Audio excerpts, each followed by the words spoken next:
speaker.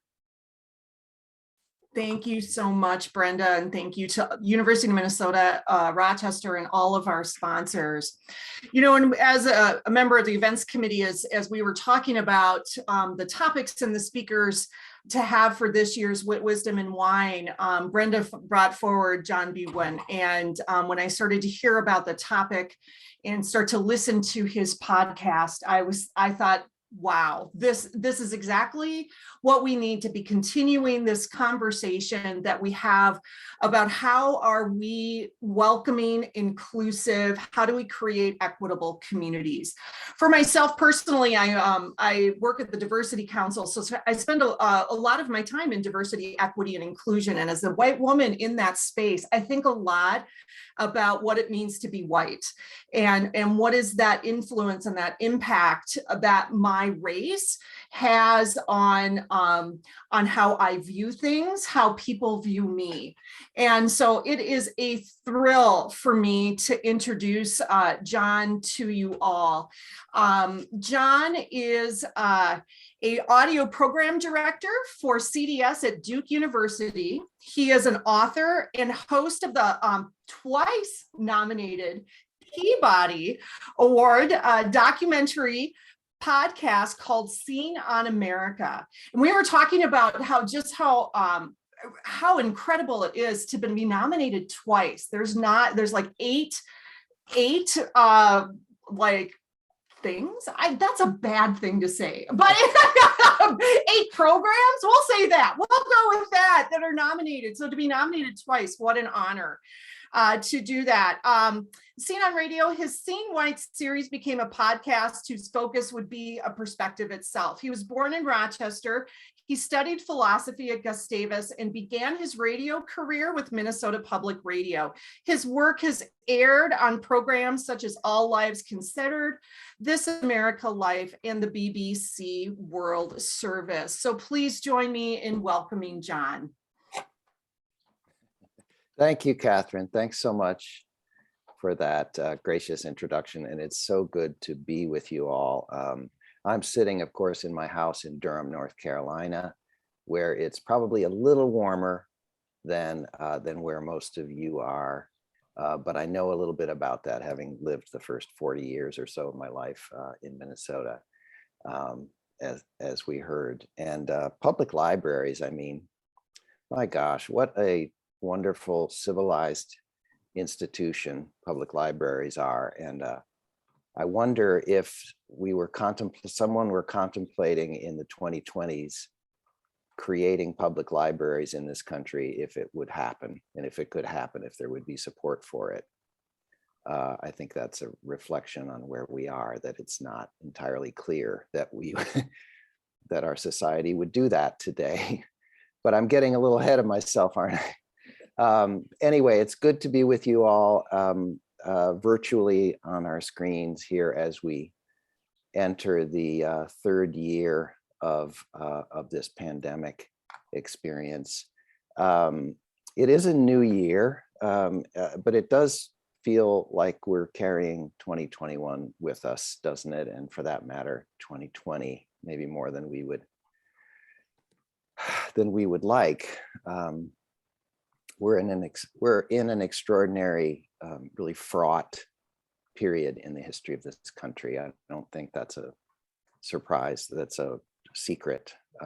It's a time of loss and alarm, and maybe also of some hope, if you recognize how in US history and world history for that matter, but certainly in the US, the deepest crises, like the Civil War, the Great Depression, have unleashed some of the most profound change in the direction of justice and equality and democracy. So that's something that that helps to keep me going in this time, I confess. We have multiple crises layered on one another, a once in a century pandemic, profound threats to our democracy from within, which did not end after January 6th last year or on Inauguration Day. Another train coming through the tunnel on a longer time scale, but quite alarming is climate chaos, which will bring the biggest calamities if we don't get our act together and take the necessary action like now. And we have another chronic, centuries-old crisis in American life, white supremacy and racial injustice, which ignited into a major protest movement in 2020 and led to a lot of talk about a reckoning, or another reckoning in a long series of them around racism in the US, you could say. After George Floyd's murder, we had a moment in which seemingly more white Americans than ever were showing a willingness to confront the reality of this country and its history, including what it means to be white or to be one of the people that this society calls white. Has that energy and urgency completely dissipated? Personally, I'm not ready to say that, well, that's over, everybody's gone back to sleep.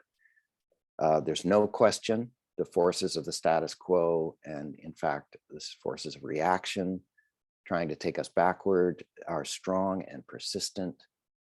But will enough of us, including crucially enough white people, stay awake and stay active to the point where we can make real change? I will be honest and say I'm not wildly optimistic about that, but I am not without hope either. So what I'm going to do, I'm going to talk for 45 minutes or so, and I would love to take a few questions. But in that spirit, I'm here to talk to you about some work that I've done primarily in the form of this podcast series, exploring the meaning and the many uses of whiteness in American life.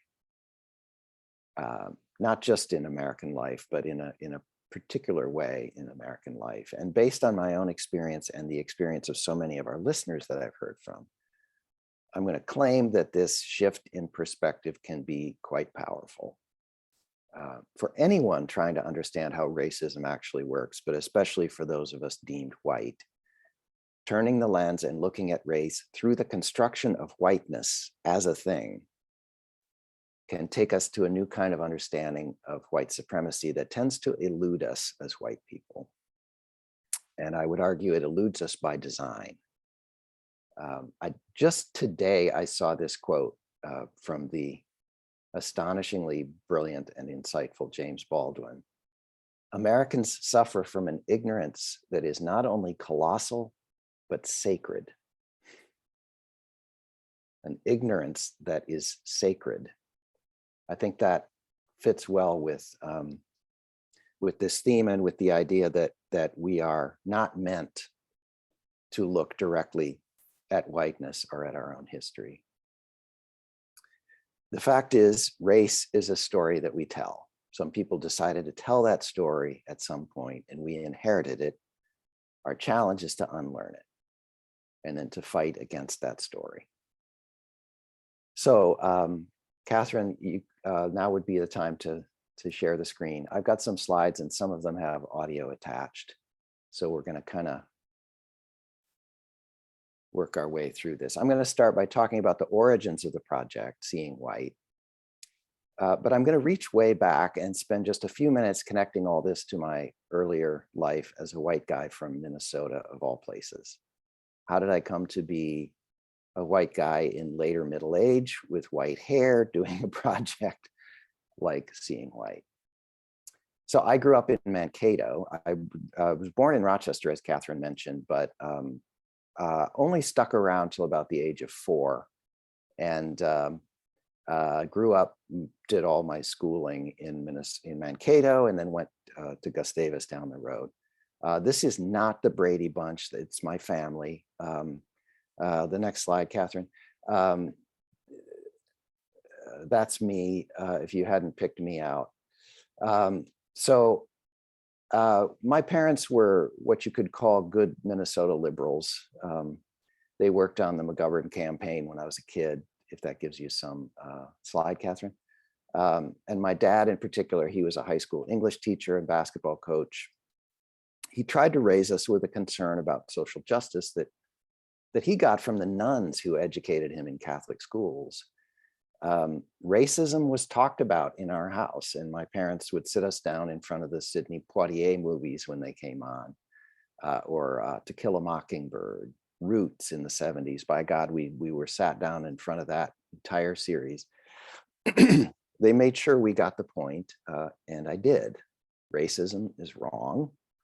Racists are bad people. But looking back, it was all pretty abstract. You know, southern Minnesota was an overwhelmingly white place, even more than it is today, as most of you know. We're talking the 60s and 70s.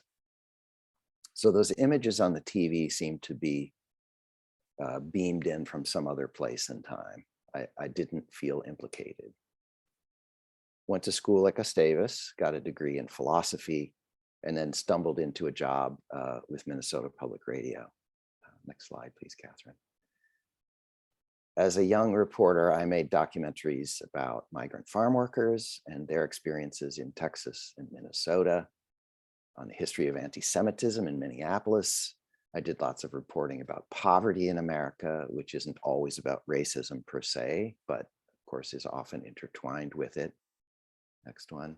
In 1994, now I'm in my early 30s, I was asked to produce a 1-hour documentary about Freedom Summer, the deadly civil rights campaign in Mississippi 30 years before that, in 1964.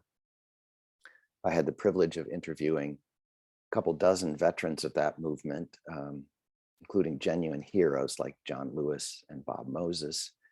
We lost both of those men in the last couple of years.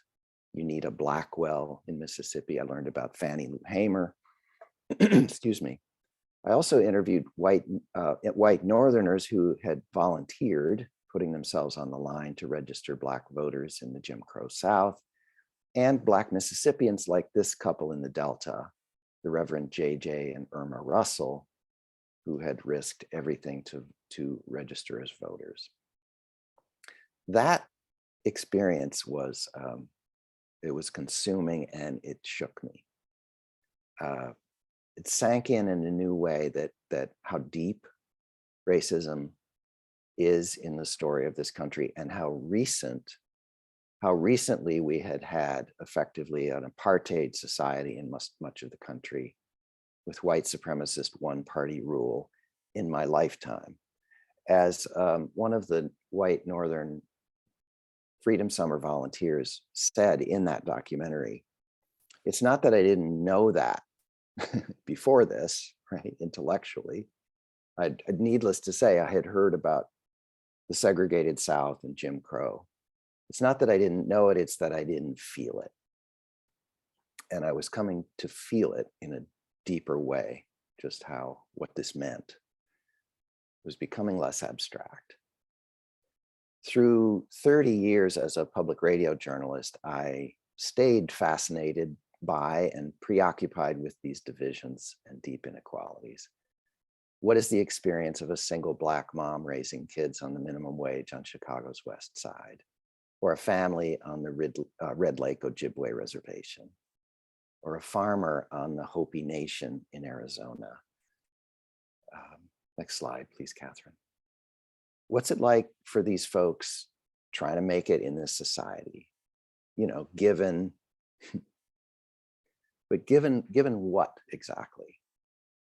When I look back on many years of this kind of reporting, that I thought of it as reporting about race at least in some degree, but it presupposed an elephant in the room and skirted around that its real significance and never really interrogated it directly. So what was that elephant? This kind of reporting in which journalists, and we mostly white journalists, point our microphones and our cameras and our gaze at Black and Indigenous and other people of color. And we may acknowledge discrimination, but I'll speak for the journalism I did. I would say that most of it fit into a kind of bad apples understanding of racism. It's about those people over there, those racist individuals and their prejudices, because that's what racism is, right? It's prejudice, bigotry. But this kind of formulation suggests that most white people are innocent, certainly including myself. right? I mean, how can I be complicit? I'm standing here pointing out the problem. Clearly, I'm one of the good ones. Next slide, please. So fast forward, it's the 20 teens, and I'm this middle-aged guy living and working in North Carolina at Duke University at the Center for Documentary Studies. And I'm now producing this podcast, which means I can pretty much take on any topic I want and give it the time and attention I want to give it. This was my great liberation from working for public radio institutions, newsrooms. And going back a few years now, 2014, 15, 16, a question was growing in my mind and just got more and more urgent. And it was about that elephant in the room. The question being, just what is up with us white people at long last? And not the bad apples, and not even the people with swastikas, hoods, and Confederate battle flags, or the other overt white nationalists. They are a real threat. They commit most of the domestic terrorism in our country. But I was feeling this increasingly deep unease about all of us, white folks writ large. Next slide, please, Catherine. So what drove this growing question back there in the mid-20 teens? I probably don't need to tick off the things, you all were there, but I will quickly.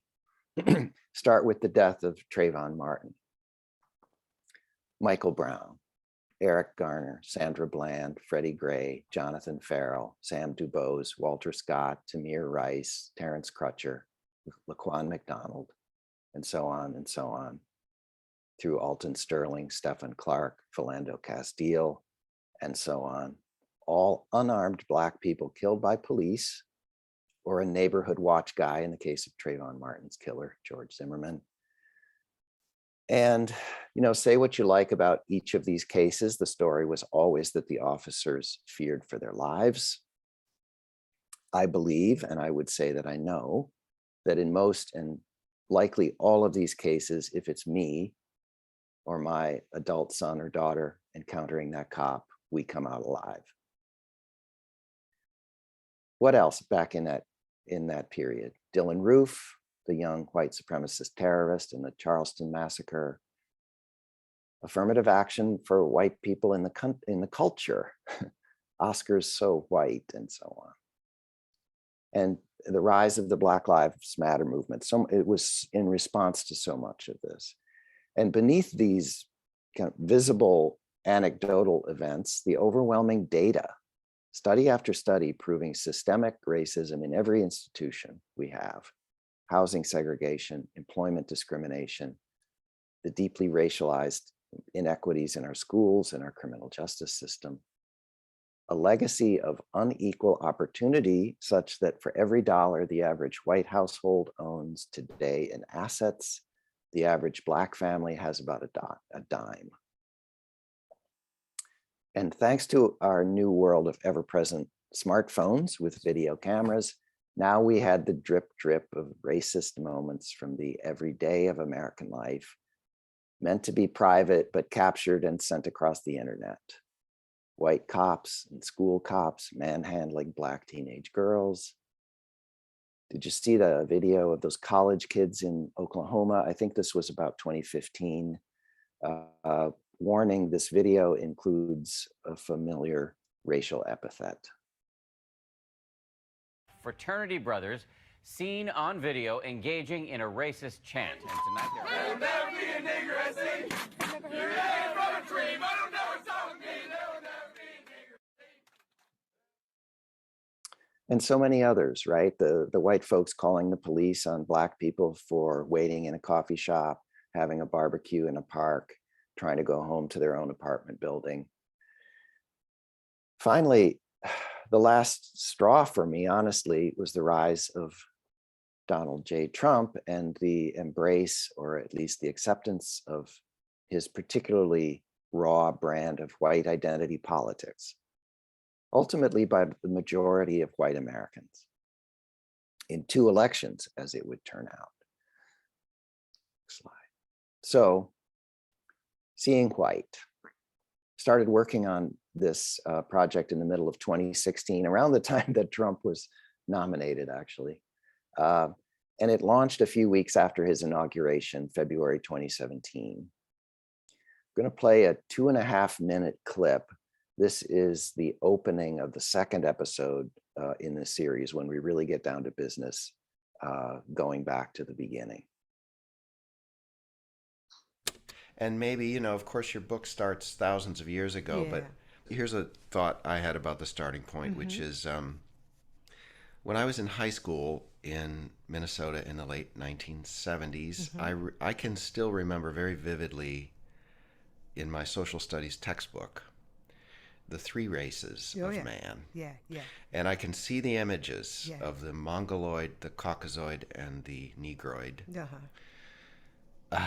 It was presented as a scientific, biological fact. That's right. Sort of like, there's certain kinds of rocks, and here's the map of the world, and then these are the three races. So is it a scientific, biological fact?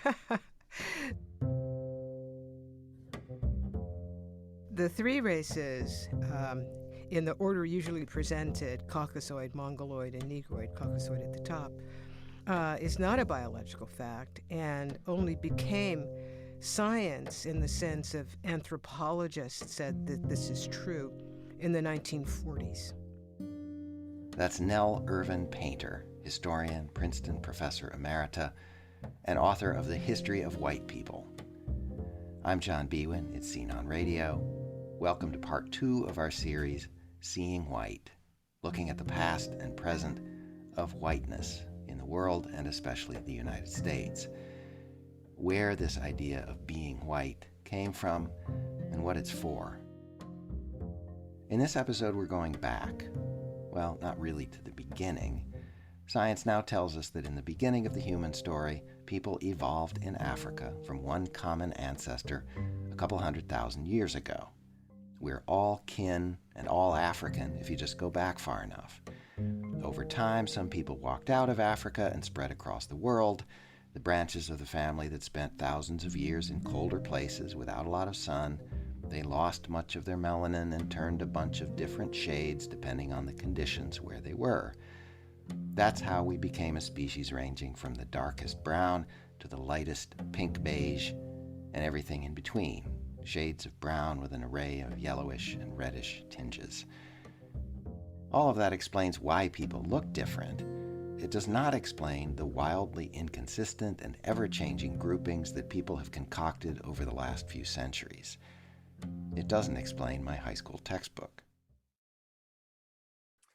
Okay, so that's how we opened, the second episode. And I hope that you've heard this, that race is not a thing biologically. Right? The Genome Project really settled that scientifically, if it hadn't been settled before, about 20 years ago. We're all 99.9% the same genetically. And even that 0.1% of difference in our genetic makeup is mostly about other things. What we think of as race basically amounts to a paint job, just a few genes that determine our skin color, eye color, the straightness or curliness of our hair, the things we associate with so-called race. It is truly skin deep, though it's even less real than that, because we know even skin color isn't a reliable marker of what we call race. Now, just in case anyone's thinking, wait a second, what about something like sickle cell disease?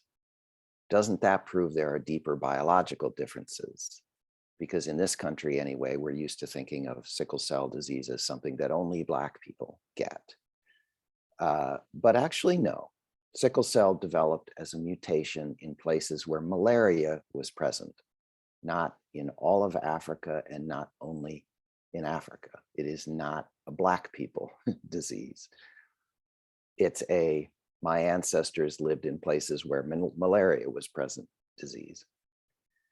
Here's something I learned in making Seeing White.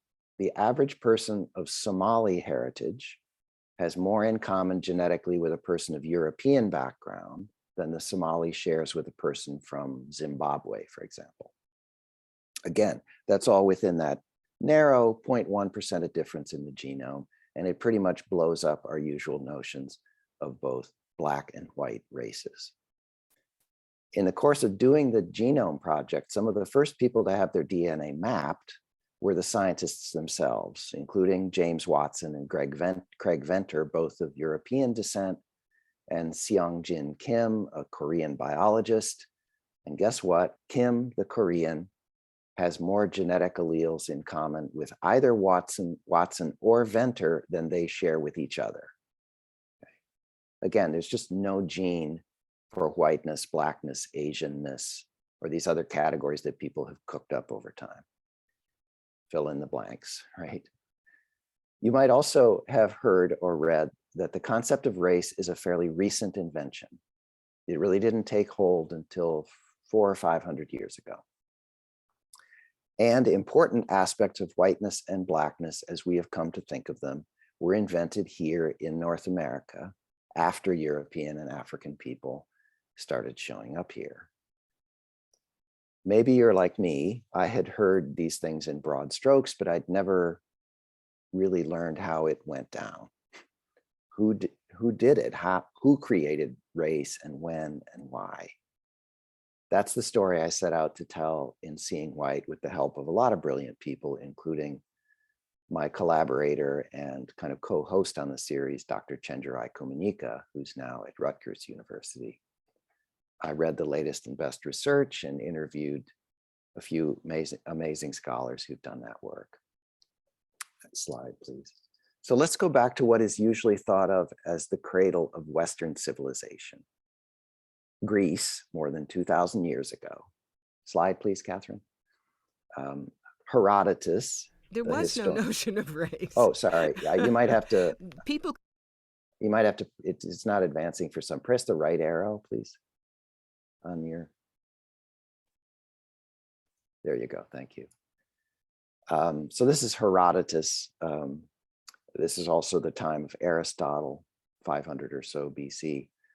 They thought Greeks were better than the other people that they knew about, but their thinking was this was on the basis of culture. They thought they lived in the right kind of climate to produce the most advanced culture.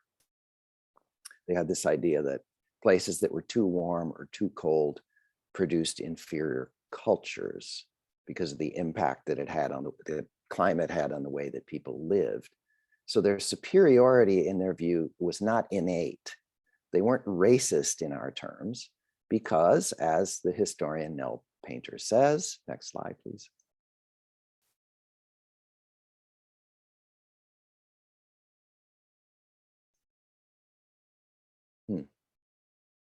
Sorry. I wonder why it didn't play. Let's go back a couple.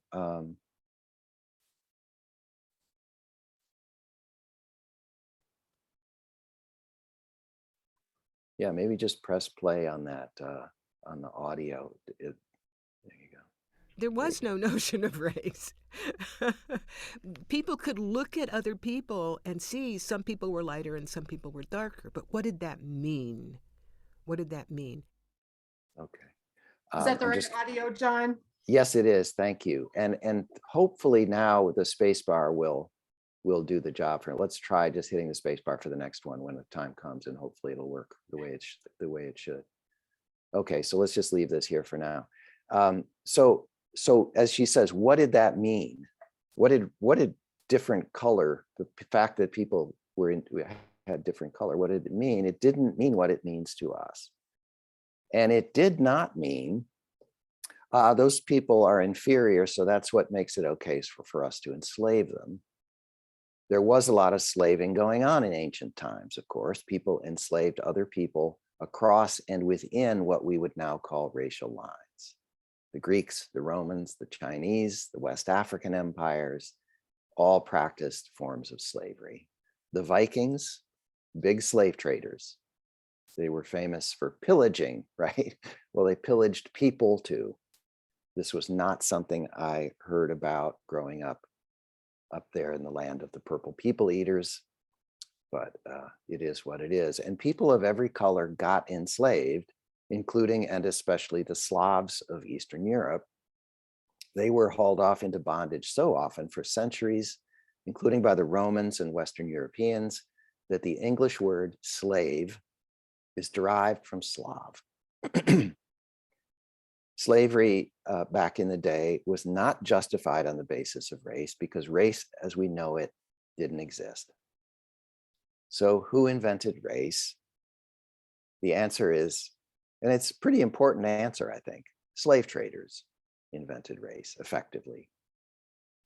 And it seems that Portuguese slave traders took the lead in the 1400s. In fact, another leading historian I interviewed, Ibram X. Kendi, who's now at American University and the best-selling author of several books, he points the finger at one man, a Portuguese guy named Gomes de Zurara. Next slide, please. And we haven't, PowerPoint is misbehaving. There it is. Zurara is the guy highlighted in the middle. This is a monument in Lisbon, Portugal. In the 1450s, Zurara wrote a book in which he did something that no one had done before, according to Dr. Kendi. He lumped together all the people of Africa, the very diverse people of Africa. And think about that. It's this vast continent. Genetically, actually, now what the genome finds is that almost all of the genetic diversity of the human race can be found in Africa, partly because humanity lived there for a much longer time, and a lot of that tiny bit of diversity that's developed happened within Africa, and then people kind of walked out into different places. But it's a little odd when you think about it that somebody would have decided that all of those people who look very different from the top to the bottom of Africa, that they would be part of one race and we're going to call them Black. Well, this is what Dr. Kendi is saying, is that Zurara seems to be the first person who kind of articulated that idea. And he effectively created the notion of an African or Black race. And he called Africans inferior beasts who would benefit by being brought to so-called civilization and Christianity. Never mind that in that pre-colonial time, there were societies in North and West Africa that were as advanced as any in the world. Look up Mansa Musa and the Mali Empire if you're not familiar. But in this book, Zurara was writing about Prince Henry the Navigator, the Portuguese explorer and slave trader. That's him in the top spot on the monument. Here's Professor Kendi talking about Zurara.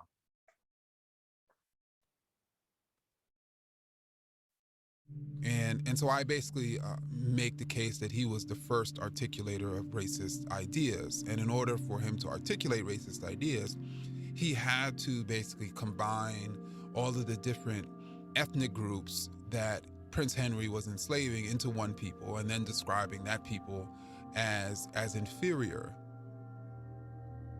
And so presumably then though he did not necessarily speak as much about whiteness, he certainly created Blackness.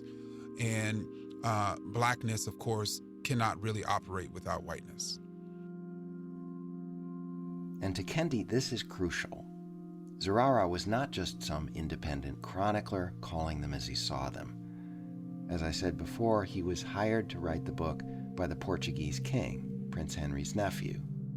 Zurara was also a member of the Military Order of Christ, which was like this para sort of military/Christian organization, similar to like the Knights of Templar. And who was the leader of the Military Order of Christ? Prince Henry. And when Prince Henry said something, you remember, you did it, including make him look good for slave trading. So it's fair to say literally that slave traders commissioned the invention of this sort of codified racist idea of Black people, and implicitly then, on the other hand, of white people. Yes. So Prince Henry had been the one basically, and the Portuguese had been the first to Western Europeans to sail directly to sub-Saharan Africa and haul African people into slavery in Europe and elsewhere. So the idea is that it became important to justify this for the church, for others, perhaps for themselves. And so it suddenly became valuable to have a story about the inherent inferiority of the people of Africa. So evolution led to a mosaic of human phenotypes and what we came to call ethnicities, but nature did not make people into a distinct set of 3 or 4 or 5 races. People did that. People constructed race, and they did it for a reason. And the original invention was blackness and whiteness, to justify stealing the lives and the labor of other human beings for profit. There's one takeaway from this history that strikes me as especially mind-altering, and that is this. Racist ideas about the inferiority of Black people and other people considered not white came after the move to subjugate and exploit those people, not before. Think about that. In other words, racist ideas are not the cause of racist policies and practices, they're the result. I think a lot of us assume racism started with a kind of tragic misunderstanding, a failure by some people to see the humanity in other people because they were different. But historians like Kendi and painters say, no, people exploited other people because they could, because they wanted the money. The story of race is the story of labor, as one expert put it in our series. And then white people used this made-up story of race to explain and justify that exploitation. So racism didn't start with a misunderstanding, it started with a lie. And see, it's easier to make a case that someone is inferior if you're already oppressing them and keeping them in an undignified condition. Next slide, please. Here's a guy who I think understood that hundreds of years ago. A guy named John Woolman. He was a New Jersey Quaker who launched a traveling ministry and abolitionist campaign in the 1750s. Woolman wrote, "No one is inferior in God's eyes."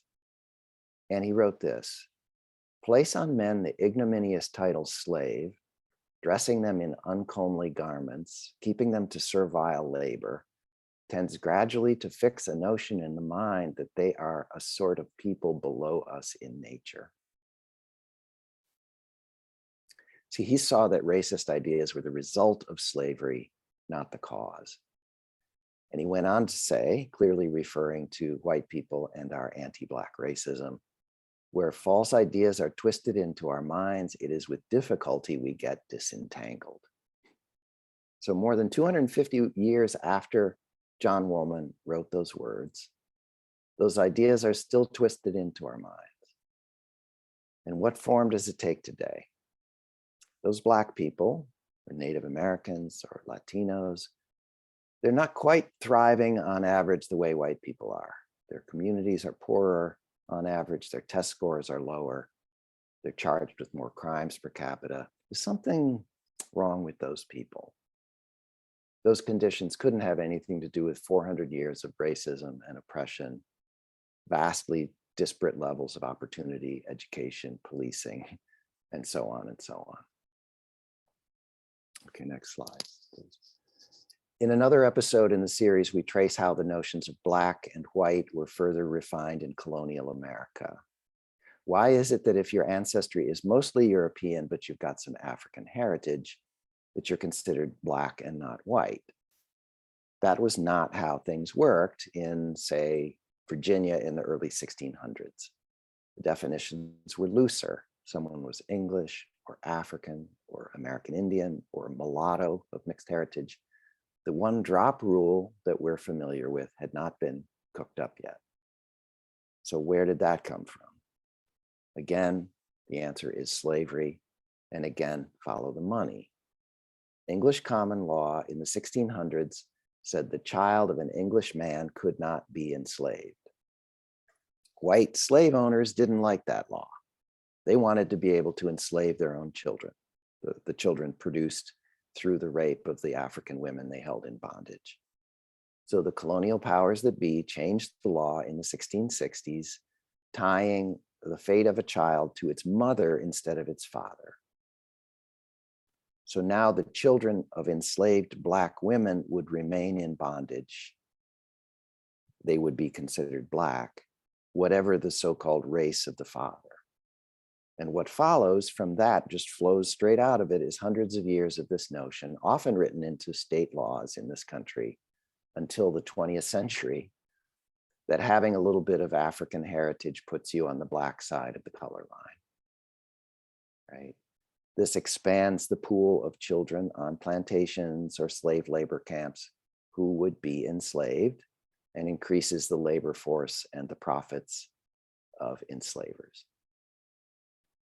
So we still live with this stuff every day, but nobody teaches us how we got it.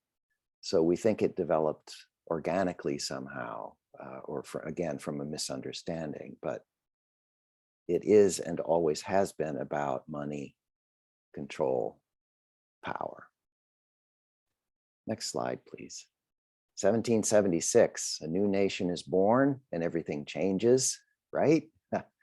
Because unlike all those other countries based on an ethnic tribe, our country is different. It's founded on universal ideals of freedom and equality. Well, true, the Declaration of Independence said all men are created equal. And later, people like Frederick Douglass and Martin Luther King Jr. would appeal to those words to try to shame white Americans into behaving as if they believed those words. But when he wrote them, Thomas Jefferson was not talking about African people, because he also wrote that, quote, the Blacks are inferior to the whites in the endowments of both body and mind. And he still owned 130 human beings of African descent when he died 50 years after the Declaration. The record is very clear, and we get into this actually on Seen on Radio, both in the Seeing White series and in our season 4 series on democracy in America. People like Jefferson and the other founders saw the US as a nation of and for Anglo-Saxons like themselves. Of course, most people know the Constitution counted enslaved Black people as 3/5 of a person. I think fewer people know this, I didn't, that in 1790, the first law passed by the brand new US Congress was the Census Act, which counted white people, other free people, and slaves. The second law was the Naturalization Act, which said you had to be a free white person to become a naturalized citizen of this country.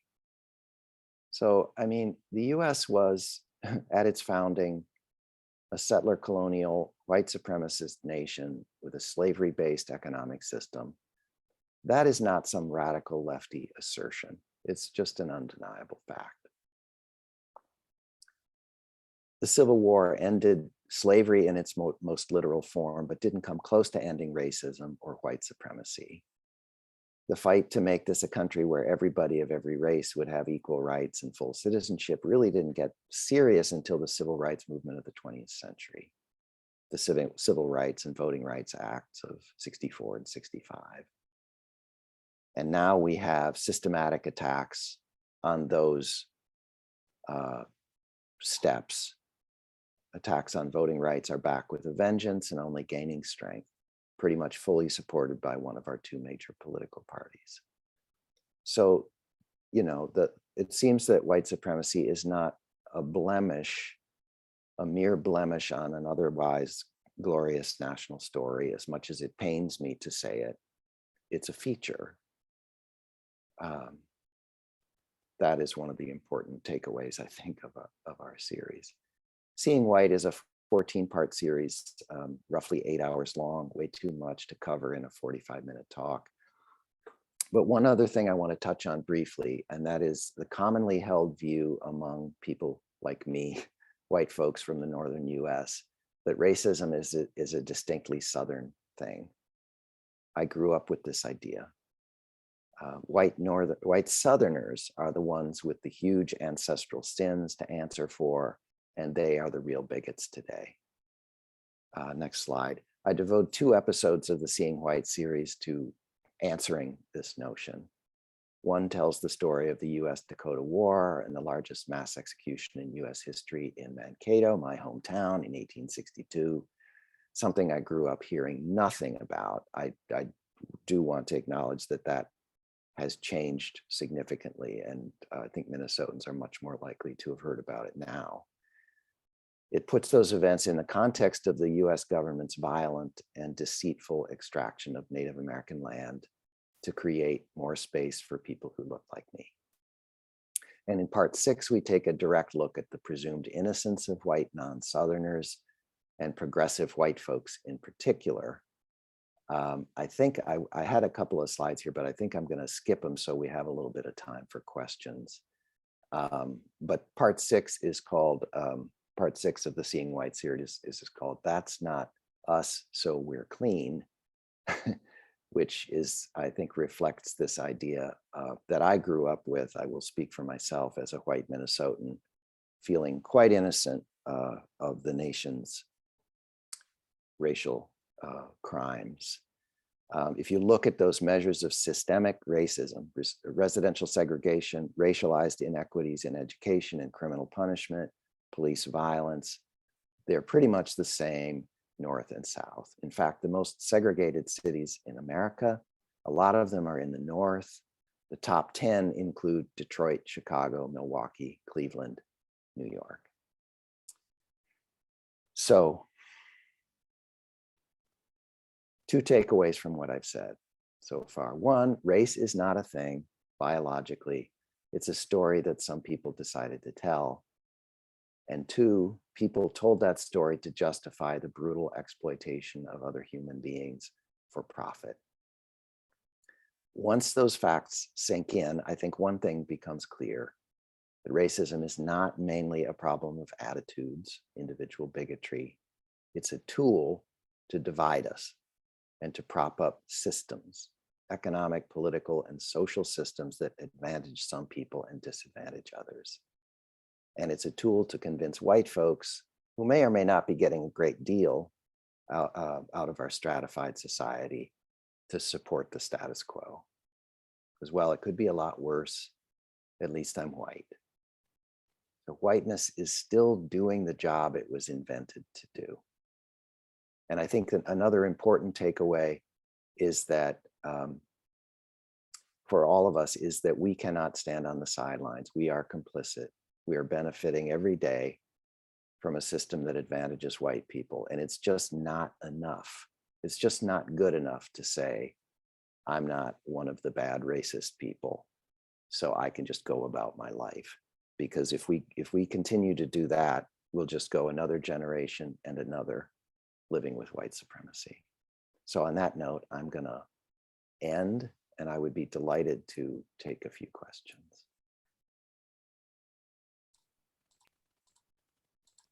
Thank you, John, so much. We did have a comment in the question or in the Yes. chat that I'm going to share. It says, I do hope that you touch on how people in power kept changing the rules to benefit them. As you briefly discussed on on radio, hopefully history doesn't repeat itself again. Yes, and I'm not sure what the questioner is referring to specifically, but we do talk about that. And in the Seeing White series, for example, we talk about a couple of really striking examples in the 1920s when the Supreme Court decided when you still had immigration laws that required people to be white to become naturalized citizens of the US in the 1920s. And you had a Japanese man who tried to become a naturalized citizen. And the Supreme Court said, no, you're not white, you're Asian. And the racial, kind of theories of the time said that an Asian person is not white, right? It goes back to this 3 races that we were talking about in the beginning. And then a man from India also then tried to become an immigrant. And he said, well, I'm Aryan. I'm not Asian. I'm not African. I'm Aryan, which actually people from India are considered Aryan. And you can't say that I'm not white, despite the fact that my skin is brown. And but the Supreme Court said, you know what? Yeah, that kind of fits with the theories of race that are prevalent at the moment. But we're just going to say no anyway, because and they said something about, whiteness is really about what most white people think it means. It's not. So we're going to use one set of standards in order to say no to one person, and we're going to use another set of standards to say no to the other. But you can go all through US history. People have talked about how people like Italians and Jews and Slavs even were not kind of considered fully white. That's something that's a debatable point. Mm-hmm. Nell Irvin Painter argues that those people kind of were considered white. For example, they were all allowed to vote, but they were the wrong kind of white, and they were discriminated against and looked down on for a period. And then they were sort of adopted more fully into whiteness eventually. Now, so you don't, an Italian person or an Irish person or a Slav, we don't, nobody questions their whiteness. But yes, it's absolutely an arbitrary shifting thing over time. So I'm very curious, as you took this journey and continue to take this journey, was there an element or a topic that was most challenging for you to address and talk about? And then conversely, what was the most hopeful for you? Something that was particularly challenging. I don't know. I mean, I think it's still challenging to me to fully face up to my own role. By the way, and it's not, I want to make really clear that this is not about telling people to feel shame or guilt if you happen to be white or to be considered white. I don't think it's useful. We didn't create this world. We inherited this world. So it's not, and I don't feel a lot of guilt. I think the more important thing to feel is a sense of responsibility to do something. But it is still hard to really fully, I think, acknowledge one's own role and one's own, I don't know, patterns of racist thinking that we've grown up with. The extent to which one has benefited from this system, and to wrestle with what would it mean to give up those advantages and the power that I didn't earn. That's hard, and that's an ongoing struggle. What's the most hopeful? I do think, one of the most hopeful things, frankly, has been the response to this series. In 2016, when I had this idea to do a series on whiteness, Seen on Radio had a few thousand listeners for every episode. It was a quiet little university-based podcast, and I thought, I wonder if I'll lose half my listeners if I do this series. And absolutely the opposite thing happened. The show really put the show on the map, and the audience grew 20-fold and more. Eventually, was nominated for one of those Peabody Awards for that series, and the response from people of every shade, but from many, many, many white people saying, "Oh my gosh, thank you. This has been so transformative to go on this journey and to learn these things." I think there are a whole lot of white people who are just completely not ready to face these truths, but we don't need everybody, right? We need enough white people to join with our fellow citizens of color to make real change happen. That's always been the case, right? We don't need everybody, we need enough. And that gives me hope, because I do think there are quite a few white people out there who are willing to learn and to change and to do something different and would like to be part of making a different world. Absolutely. We just kind of need to get to a critical mass. We do, right? I love that. It feels like in this journey that oftentimes we want everyone to be, and you're so right. Not everyone is ready, but we need enough. We need that critical mass. Heather asked, "What was your big aha moments when you were on this journey, or as you're on this journey of white?" So many. But certainly, the one that I talked about in my talk here really comes to mind. The idea that that ideas about the inferiority of Black people in particular, but then people who are not white, that those are the result of a system that's really an economic move, rather than the cause. I think that's such a profound understanding if you can really take it in, because I think the usual idea is that people went out in the world and they saw people who looked different, who lived differently, and they kind of said, these people seem kind of barbarian and inferior. So maybe that makes it okay for me to enslave them or to otherwise treat them poorly. But if you look more closely at ancient history and medieval history and so on, and the way that people saw each other, they had plenty of contact with each other. And they just didn't have these concepts. And it wasn't until one group of people decided, oh, we have an amazing economic scheme here, which is that we're going to do this particular form of kind of transatlantic slave trade, and we're going to make incredible wealth, a wealth of the sort that the world has never seen. And that's going to be on the backs of these people from Africa. And then you have lo and behold, the invention of white supremacy and of anti-Black racism. So that's a really profound understanding. And one thing that I said, I did a TED talk that's based a really condensed, take on this series, in which I said, I used to be mystified for many years, reporting on race, reading about it, trying to understand why is it so persistent and such a powerful force in our society when it's just clearly wrong. And why isn't it? It should be like a flat earth thinking or something. It's just outdated, and any thinking person can see that it's false and wrong. So we should be getting past it now, right? But it goes on and on and on. Well, if you understand that it's about power and money and control, and that that's what it was invented for, and that it's still doing that work, it makes it easier to understand how we still have it. And I think the last 5 years has become strikingly easy to see that that's at work, right? There's been a lot of things that I think were said behind closed doors that were finally being said out front. Right. And to see the absolute commitment that a lot of people have to preserving notions of difference and of whose country this is, right? For example.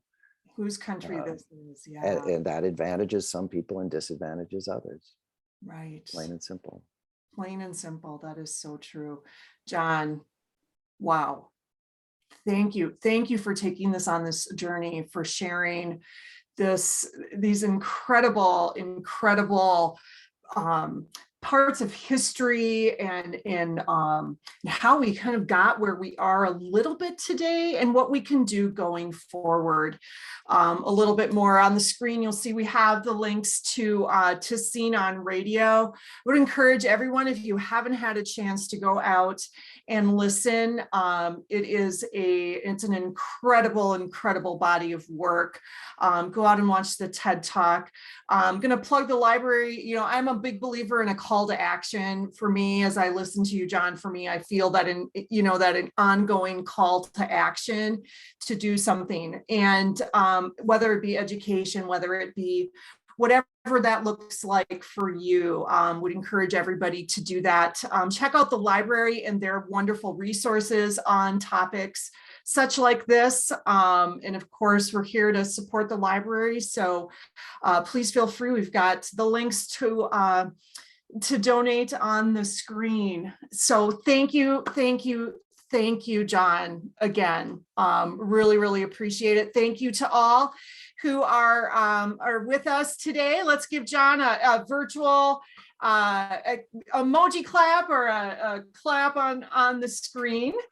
And thank you so much. And we will see you in the next session at 5:30, where you can cook along with Chef Sherry, a wonderful pasta meal. So good evening, everyone.